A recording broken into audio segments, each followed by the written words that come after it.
So, ladies and gentlemen, please join me in welcoming someone who truly embodies the spirit of transformation and storytelling.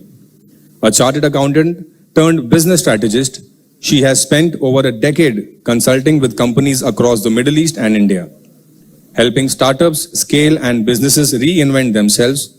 She is also the founder of Beyond Boardrooms, a podcast where she deep dives into the minds of trailblazing entrepreneurs and leaders. Today, she brings that same energy to the Bunts Sankalp 2025. As a mentor, a voice for innovation, and our host for a candid conversation with the visionary behind Toothsie. Ladies and gentlemen, let's welcome CA Smita Shetty.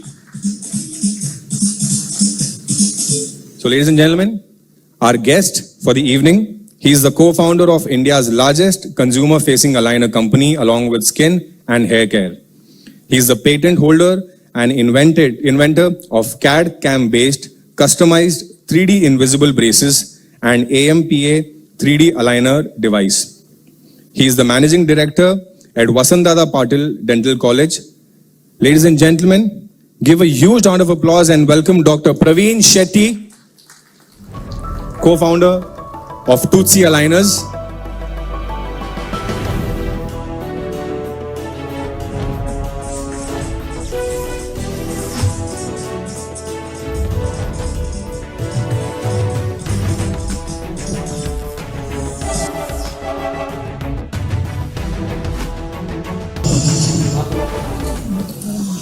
Thank you so much, Dr. Shetty, for taking the time today with us. It's been truly inspiring for us as Bunts to see how Toothsie has grown over the years. Thank you so much, Dr. Pravin Shetty. Thank you. So, Dr. Pravin Shetty, you've been grown up in a Bunts household, correct? Was entrepreneurship always on the cards for you? Tell us more about how did this actually build a mindset for you? Yeah. Good evening, everyone. And it's a great opportunity for me to come over here and to discuss and share my thoughts and success journey. And talking about the entrepreneurship journey, it's like most of the Shettys, accordingly, like 80-90% we are born entrepreneur. Nobody wants to work under anyone. And suppose we plan to work under someone, we make sure after a few years we own that business. And that's the history of most of the Shettys.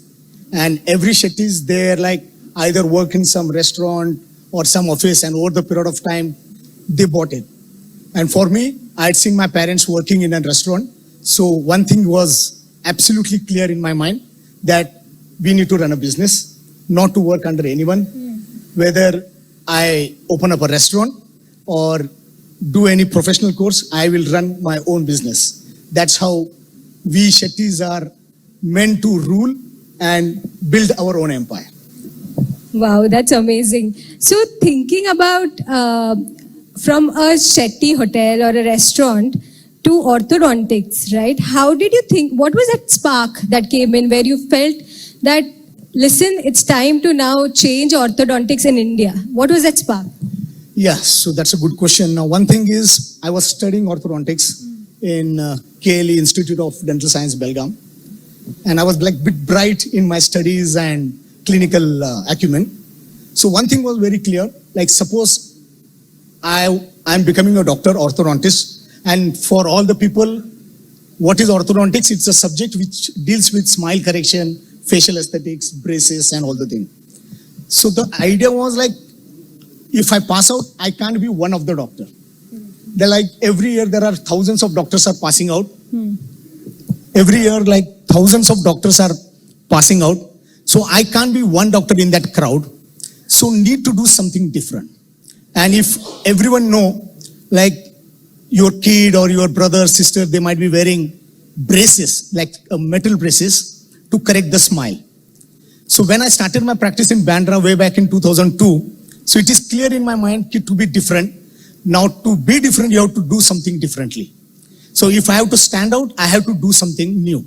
So at that time in 2002, I traveled across Germany, France, Korea to understand what's new I can get to India. So I trained myself in Germany in one different type of braces that's known as invisible braces, where we put the braces from inner side of the teeth, so nobody can see it. And it is like most of the people had the deterrent that I can't wear the bracelet at my age. So it was an answer for all those patients or people to go for such type of braces.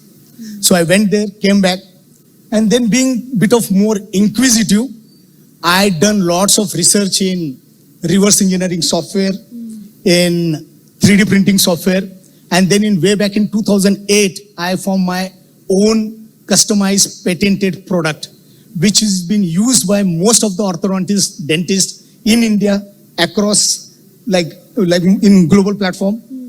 And it got patented. And that was the one answer which, one product which made me like stand out differently, that what's new I can offer to my people, my patient. So invisible braces, it changed the life. Then again, the science, technology, it keeps on evolving. You can't stop because this technology is for always for yesterday, not for tomorrow. You do something, by another 6 months, the new thing comes. So invisible braces, then the journey started from invisible braces to Toothsie aligner. So again, the aligners is, I think everybody knows what is aligners. It is a plastic type of trays which is manufactured through 3D printing. And now anyone at any age, they can wear that appliance, correct that smile. And trust me, nobody can visualize and nobody can notice that you are undergoing the treatment. Wow. And this is possible through technology. Amazing. Because I remember in school, I had friends who had to wear braces, right? It literally lowered their confidence and bringing in such an innovative idea. So I think for the startups or entrepreneurs who are present today, it's a big learning, right? Look at West, because Uber was copied in the form of Ola in India, right? Something similar. Please look at West, what is happening, because generally, I think a decade back, we were almost 10 years later than what US did. Absolutely. That gap is reducing currently, right? Because with the onset of social media. So please utilize that time to understand that what's happening in the market so that you can produce it in India as well. So Dr. Shetty, the ad that we just saw of Anushka and Virat Kohli, right? That was my first experience with Toothsie, and I never knew it's from a Shetty. Give us more about, are these only aligners that you do? Because I've read that you are into skincare as well, right? You're enhancing beauty in general. So yes. Are there any other streams that you're focusing on? Yeah, so the concept of our company started with the great foundation of aligner as a market. And then to make aligner more popular, we can't imagine anyone better than Virat Kohli and Anushka. So our duty was to promote this. And it is a very tough job to promote any product globally or in India continuously over the period of time. Marketing is, again, it's a big hole. Means every day you need to fund, every day you need to spend. And the digital world, it is killing everyone. Means it's like Google and Facebook or Meta, they are like 30-40% partner in most of the new age company. So that's how the things are there. So what we brainstorm is, under the ambit of our company, like we started with aligners, what next? So in what next, we found some other subject which correlates with aligners, that is smile makeover.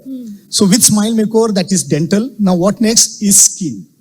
So with skin, then we started with laser hair removal, dermafacial, lots of like cosmetic, Botox, fillers and everything. Now with skin, now what next is hair.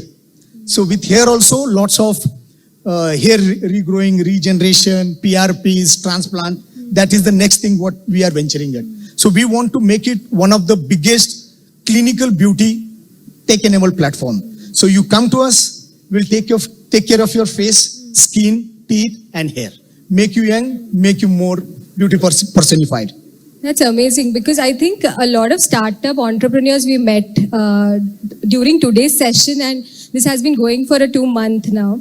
A lot of ideas coming in, right? So what Dr. Shetty clearly points out here is to pick up one vertical, focus on it, grow that big enough, and then have other verticals where you can pitch in because you have a brand created at that point in time. So, how did you change the focus? India has been always, like for dental care, it was always clinic first. Right. How did you make that shift where now people are okay to sit at home and call for a dentist and get the aligners fixed? So that's one of the toughest job what we had done, because it's a medical product and medical product is always channelized through the doctors. So then as a startup, the main objective of the startup is to disrupt the market. Now, are we a disruptor? If you are able to disrupt, you are a startup. If you are not able to disrupt, you are a family-owned business or a normal business, what you are doing to do. So what we conceptualize is to make this product more popular in every household. Now with our consistent marketing, I can challenge like the Toothsie has become a household name. Everyone knows about the Toothsie. So that's what we created. And over the period of time, this brand has grown so big. Like, you know, that product is there. There is a service center and there is a doctors behind it. So if I had to just give a product which will not deliver, it will never work. So product, it has to be delivered and there has to be a doctor who is supporting this. But at convenience. Nobody in the metro cities, they are ready to travel 1-2 hours, go to doctor and wait for 5-10 minutes, get the job. So this technology has reduced the doctor's visit. This technology has reduced the emergency visit. And this technology has made absolutely everything simplified and accessible. Was quick commerce a good catalyst for you? Because I think most of us would agree that we are now used to ordering through Blinkit or Zomato. So now that we are used to it, did that play as a catalyst for you? Yeah, I think that is one factor which helped us, as well as that is one factor which damaged us. Yeah, because people think online they will buy something and they can resend it, or they can ask for a refund. Okay, or they will not like the product, they will say ki it's gone. But with medical, it is slightly more customized. So you order, so you think over. And beauty as a word, it is like a very complex. Everyone has their own different perception. So for one, it can be, I am looking beautiful, he is satisfied. For one, being beautiful also is never satisfied.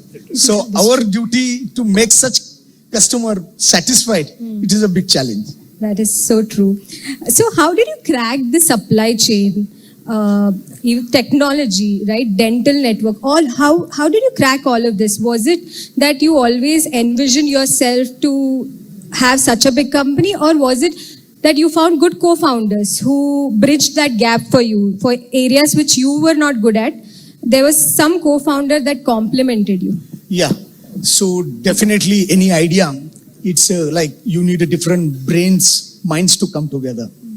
I, being a doctor, orthodontist, I was good in clinical, good in product development, good in the science, good in treating the patient. But then the next question comes, is it enough? It's not enough. You need a tech platform, so you need a technology guy to support this. Then you need a marketing minds to promote this. And then the most important thing is you need someone to help us raise fund. Because that's the most important question what we are seeing today, that how people are coming and trying to raise fund. So it's a combination of different minds, and each startup, it needs a group of people who are best in their domain. So one person cannot run the business. You need group of people to run the business. So early on, how much do you think funding or valuation is important? Because you've seen a lot of entrepreneurs today getting stuck at valuation, right? If I have just an idea, should valuation really bother me? Or because it's all, at the end, it's a game of execution, correct? So give me your perspective on valuation. Frankly speaking, yes, valuation makes a difference. And most of the startup, it works for valuation at one point of time or up to certain point of time. But once you reach that valuation level, then valuation should not bother you. Then what bothers you is customer experience, customer delight, and the product. But entire cycle for anyone to get more interested in your brand is valuation. And the amount what your company or your product is able to scale. If there is no valuation game, if there is no scalability, the people lose interest. So everyone, they come at certain point of time, they will invest in your company. And when they're investing in your company, they will see what is there for me, how much I can scale and I can get the value, or how much it started from 1 million to 10 million to 100 million to billion to unicorn to decacorn or something. So everyone is interested in valuation, and we need to keep in mind the valuation, which is an important pillar, but at the end, product plays a most important role. So what is a good start according to you? When you reach a certain revenue, because we had a backstage conversation currently, right? So is there a revenue number that each of our startup entrepreneurs should look at, post which they should do funding, and before that it should be mostly through friends and family? Correct. So that's my advice, like what I had seen on, I have experienced now. You cannot dilute at the initial stage. If you're confident in your business, in your product, you fund yourself, ask your parents to fund it, take some loan, you get an loan at a better interest rate, but don't dilute yourself in an initial stage until you reach certain point or certain revenue. Otherwise, if you start taking money at an initial stage, trust me, when the business grow, you will be a minority stakeholder. And you'll be minority stakeholder, but you are majority executor. So then it starts pinching you. Okay, I'm doing so much, but I'm not getting with the value. So you have to bootstrap it at a good amount. You sell, means I had seen people or my other co-founders, other friends in different startups, they had put everything on stake. Their property, their flat, they sold their flat, went into the rental, but they believed in their ideas and believed in their company. So don't dilute in the initial stage. Well taken. Were there any moments where you almost felt like giving up? Mostly in the initial stage, because I'm sure there would be a lot of entrepreneurs also, not only startup entrepreneurs, where there is a good idea, but when it comes to execution is when you feel no, things are not right. Funding, like you mentioned, maybe friends and family are not so confident about your plan. Were there any such moments for you? Yeah, definitely. I think every business goes through the roller coaster. The one roller coaster was during the COVID time, where we expanded humongously, but then the COVID strike and the government has announced everything like lockdown. So suddenly we had a team size of 500, 600 people, and we had to cut down to 50 people, because that's the pressure of startup. Because you have the fund, then you have to secure that fund so that when the good days come, you have to bounce back. So at that time, we stopped everything, all the operation, then terminated people, and just from the team size of 500, we went to 50. Then for 3 months, we were just sitting and discussing what to do, because we are not able to go out. Then we again conceptualized what next we can do. If the patients are not ready to come to our clinic because the clinic was shut, let's go to their home. So we got some health card and rezigged our entire business model. And then we started visiting home with our 3D scanner. And then the technology started playing the major role, where we started connecting the patient's data to our central office. Nobody is moving anywhere, and started supplying to the patient. So one is during the COVID, and then every time when the fund starts drying up, so we feel like now we have to again go back and be more frugal and don't go into the expanding. So this is the cycle, but one thing is clear. If you know there is a market, if you know your business idea is good, so this up and down keeps on happening. But never, means I personally never give up. One thing is clear, product is good, it will deliver. That shows a lot of resilience, right? So a lot of us must be feeling in a similar fashion, where we, every 2 weeks in the beginning, right, where we feel let's shut down, right? So this shows that resilience is what matters, right? Maybe things are not working your way, relook at it, because I've also seen a lot of startup entrepreneurs getting fixated with their product, right? It becomes their lover or a kid, as many of them call. So I think looking at it, what the market requires is important. Yeah, absolutely. So I think just for our audience, I would like to take a moment here. This whole idea was sparked by actually Dr. Pravin Shetty during his acceptance speech at IBCCI, where he mentioned a thought-provoking idea that we should, as Bunts, have a fund or a platform wherein we can help our startup entrepreneurs. So, Dr. Shetty, what that idea shows about you is that when we as Bunts, when we grow in our own journey, we just don't look ahead, right? We look back, we reflect on our own journey, and then also actively support the people who are starting now. So with that much gratitude from all of us in Bunts Sangha, I think a huge round of applause to Dr. Pravin Shetty. Thank you. Now, while that idea was truly inspirational, it really takes a visionary to look ahead and understand how to make this idea into reality. And there is where our Bunts president, Mr. Pravin Shetty, stepped in. He saw a potential in this idea, which Dr. Shetty, while accepting that award, mentioned, and through his action, commitment, and leadership, actually turned this into reality. So, another huge round of applause for Mr. Pravin Shetty. Please join us on stage. So I'm like absolutely thrilled and excited to see this. Like I spoke on that day about ideas and how we need to channelize the young minds and provide them some support. So I would like to thank Mr. Pravin Shetty and entire Bunter Sangha to conceptualize this and giving an initiation to all those young minds. Thank you, sir. Thank you, sir. We are honored. Thank you.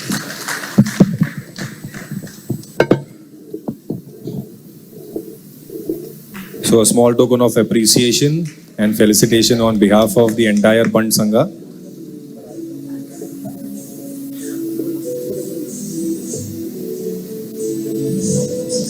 Ladies and gentlemen, a huge round of applause for Dr. Pravin Shetty.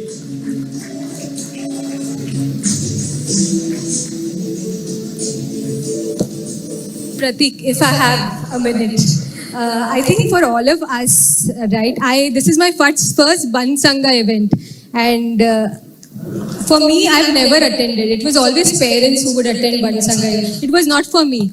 And when Pravin sir approached me that this is an opportunity, I got to meet a lot of youngsters, right? I got to connect with a lot of people who have actually carved their journey through Bunts. So my advice to the youngsters on the crowd is to get more involved. If you have a startup thought, come get in touch with us. There are a lot of people who will nurture you, right? Give you that right direction.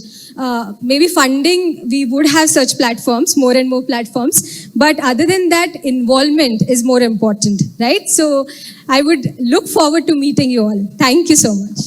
Thank you. Thank you, everyone.